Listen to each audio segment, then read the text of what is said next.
আসসালামু আলাইকুম। শুনলাম জামাতের লোকেরা নাকি জান্নাতের টিকিট বিক্রি করে। তো জান্নাতের টিকিট বিক্রির জন্য একজন আমাকে শফিকুল ইসলাম মাসুদ ভাই একটা ভিডিও দিয়েছে। ভিডিওটা দেখেন আগে। আজকে টিকিট দিছি কয়জনের হাত জাগান। জান্নাতের টিকিট পাইছেন কে কে হাত জাগান, তরুণরা হাত জাগাও। এবার দেখেন এই ভিডিওটি নিয়ে সারা বাংলাদেশের মধ্যে কত তোলপাড় হচ্ছে। শফিকুল ইসলাম মাসুদ ভাই নাকি তারই কনফারেন্সের মধ্যে বলেছেন তারা নাকি জান্নাতের টিকিট বিক্রি করেন। এবার আমি আপনাদেরকে আসলে ভিডিওটা দেখাবো যে কিভাবে শফিকুল ইসলাম মাসুদ ভাই এবং জামাতকে ছোট করার জন্য, তাদের ভোট কমানোর জন্য একদল কুচক্রী মহল নেমে গেছে, নানা রকমের অপপ্রচার চালাচ্ছে, বড় বড় ভিডিওগুলোকে ছোট ছোট করে কাট করে 10 সেকেন্ড 5 সেকেন্ড নিয়ে মানুষকে বিভ্রান্ত করছে। এই ভিডিও দেখে অনেক বুদ্ধিমান মানুষও ভরকে যাচ্ছেন, তারা ভাবছেন জামাত এটা কি করছে। যাই হোক, আমার জানার মধ্যে জামাতের কোনো নেতৃস্থানীয় ব্যক্তির এরকম কোনো ভিডিও নেই যারা বলছে জান্নাতের টিকিট বিক্রি করতেছি বা জামাত করলে আপনি জান্নাতের টিকিট পাবেন। এটা কোনো নেতৃস্থানীয় ব্যক্তির কাছ থেকে আসছে আমার এটা জানা নাই। আর এট দ্য সেম টাইম যে ভিডিওগুলো এখন বর্তমানে চলছে মার্কেটে সবই কিন্তু ছোট ছোট কাট করা অংশ। আর আপনি জানেন এর যুগে কি না করা সম্ভব। যাই হোক, এবার পুরো ভিডিওটা দেখেন। আর কয় আমরা নাকি জান্নাতের টিকিট বিক্রি করি। ও চাচা যান কয় না কয় না, ও ভাইজান কয় না কয় না। আজকে টিকিট দিছি কয়জনের হাত জাগান। জান্নাতের টিকিট পাইছেন কে কে হাত জাগান, তরুণরা হাত জাগাও। এই অপপ্রচার যারা করবে তাদের জবাব তোমরা দিতে পারবে সবাই। আমরা জান্নাতের টিকিট দেই না, কিন্তু জান্নাতে যাওয়ার জন্য আমরা সবাই মিলে চেষ্টা করতে চাই। কারণ দুনিয়ার সফলতা মুমিনদের জন্য শেষ সফলতা নয়, আমাদের চূড়ান্ত সফলতা হলো আমরা যদি কোথায় যেতে পারি।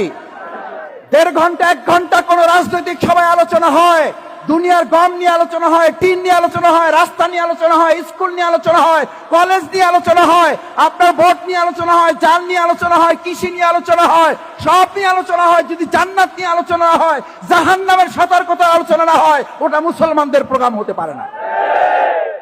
ওটা মুসলমানদের প্রোগ্রাম হতে পারে না। তাহলে জান্নাত জাহান্নামের আলোচনা চলবে না চলবে না? মসজিদে আলোচনা চলবে না চলবে না? মসজিদে কোরআন ক্লাস চলবে না চলবে না?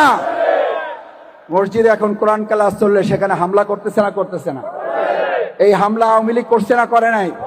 আমরা মনে করি যারা হামলা করেন তারা ওই আওয়ামী লীগেরই দোষর, তারা ফ্যাসিস্টের দোষর। বেশ, সবাইকে ধন্যবাদ, দোয়া করবেন। আজকে এখানে একত্রিত হয়েছে, আল্লাহর কাছে সাহায্য চাই। আল্লাহ মেহেরবানি করে জান্নাতে আপনি আমাদেরকে একত্রিত করে দিয়েন। এবার আপনারা বলেন কি বলা উচিত। দেখেন, বর্তমান পৃথিবীতে যে কোনো মানুষের সহজেই খারাপ করা সম্ভব।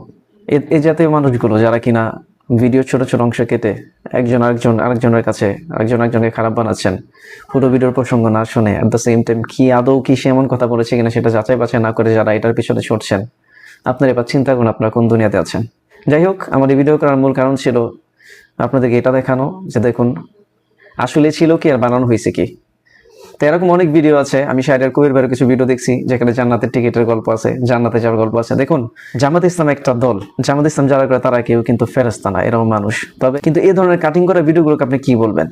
কোনো ভিডিওর প্রসঙ্গ ছাড়া এমন কোনো কথা যেটা কাট করে নিয়ে আপনাদের কাছে প্রচার করে দেওয়া হলো, এতে আলটিমেটলি হিতে কিন্তু বিপরীত হচ্ছে।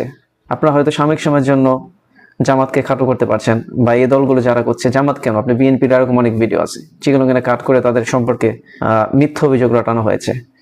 তো এই ধরনের ভিডিওগুলো বিশ্বাস করার অবশ্যই আমাদের যাচাই করা উচিত।